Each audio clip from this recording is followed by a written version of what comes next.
Hi, I'm Nancy Nance. I believe joy is not something that we choose. I believe it is something that we choose. After walking alongside so many people who feel broken by life, I've seen what's possible when we commit to healing, growth, and resistance. This podcast is a transformational space where we reclaim strength, rediscover clarity, and return to peace. I'm so glad you're here. Welcome back. In our last episode, we talked about anxiety, having a volume control. We talked about how it starts with a whisper and how, when ignored, it gets louder. Today, I want to talk about something many people don't say out loud: why alcohol feels like it helps, why that help doesn't last. So let's begin here. If you've ever used alcohol to calm anxiety, you're not weak. You're not flawed. You are trying to regulate your nervous system. Alcohol works at first because it slows the system down. Anxiety activates your body. Alcohol sedates it. So when the volume inside is loud, alcohol turns the dial down, temporarily. Your shoulders relax, your thoughts soften, and your breathing deepens. And for a moment, you feel relief. That relief can feel like peace. But it's not peace. It's chemical sedation. And sedation is different from regulation. Regulation is something your body learns. Sedation is something you apply. Let me share something personal. There was a time when evenings felt heavy for me. The day would be done, everything looked handled, but inside my nervous system was still buzzing. I didn't feel dramatic. I didn't feel out of control. I just felt on edge. Like my body didn't know how to power down. And that first drink, it felt like exhale. Finally, like finally stepping out of high alert. I remember thinking, this is what normal must feel like. That thought is important because I wasn't chasing intoxication. I was chasing calm. And I truly believed I couldn't access calm without something external helping me. But here's what started happening. Over time, one drink didn't feel the same. The body adapts. The brain recalibrates. What once lowered the volume slightly now barely touched it. So maybe it became 2, and then sometimes 3. Not because I wanted to spiral, but because my nervous system had started outsourcing regulation. And here's the part that surprised me most. The next morning, my anxiety was worse.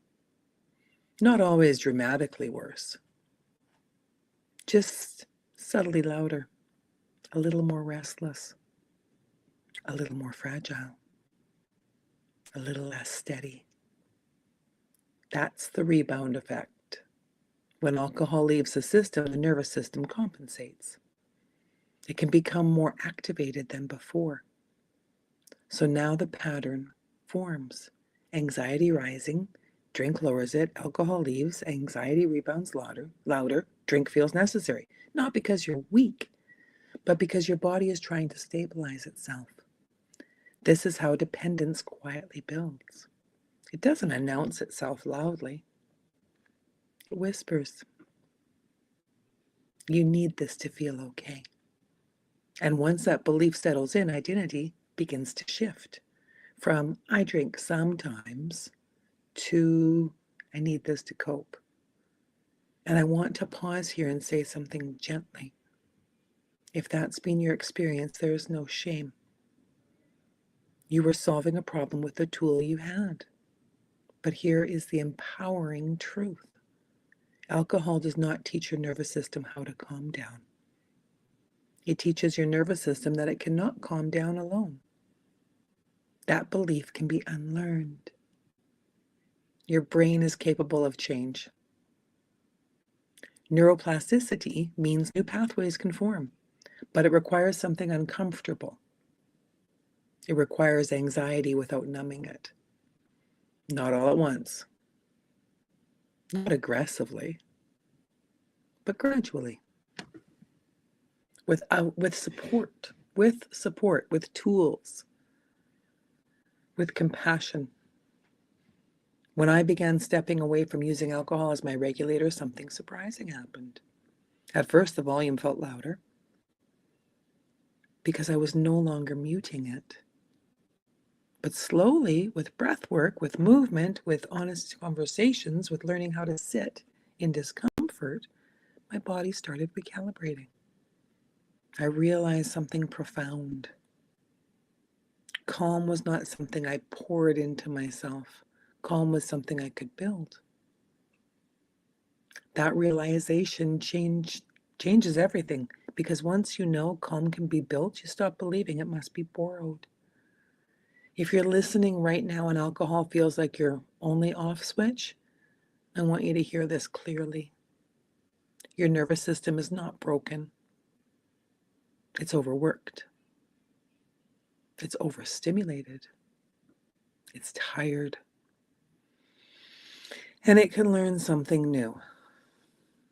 In our next episode, we're going to talk about how to retrain the nervous system, how to build regulation, how to create calm that doesn't come with consequences.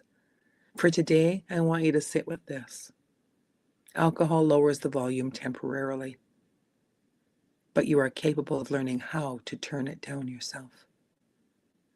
Not through force, not through shame, but through skill. You're not weak for needing relief.